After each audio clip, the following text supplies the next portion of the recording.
భాగ్యనగరానికి వరద ముప్పు తప్పాలంటే గొలుసు కట్టు చెరువులే కీలక పాత్ర పోషిస్తాయనే విషయం తెలిసిందే. వర్షం పడితే వరద నీరు రహదారులు, నివాస ప్రాంతాలను ముంచెత్తకుండా నేరుగా చెరువుల్లోకి చేరేలా హైడ్రా పటిష్టమైన చర్యల్ని తీసుకుంటోంది. ఈ క్రమంలో మొదటి విడతగా నగరంలోని 6 చెరువుల్ని పునరుద్ధరిస్తుంది.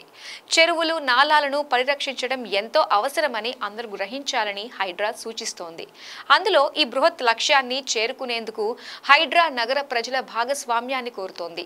మీ పరిధిలో చెరువులు, నాలాలు కబ్జాకి గురవుతుంటే ఆ సమాచారాన్ని హైడ్రా వాట్సాప్ నంబర్ 8712406899 కు పంపాలని విజ్ఞప్తి చేస్తోంది. ఫోటోలతో పాటు ప్రాంతాలను తెలియజేసే లొకేషన్ను షేర్ చేయమని కోరుతోంది. కమిషనర్ హైడ్రా పేరిట ఉండే ట్విట్టర్, ఇన్స్టాగ్రామ్, ఫేస్బుక్లో కూడా సమాచారం అందజేయాలని విజ్ఞప్తి చేస్తోంది. 7207923085 నెంబర్ ద్వారా నేరుగా హైడ్రా కమిషనర్ ఏవి రంగనాథ్కి కూడా సమాచారం చేరవేయొచ్చనని హైడ్రా ప్రజలకు విజ్ఞప్తి చేస్తోంది.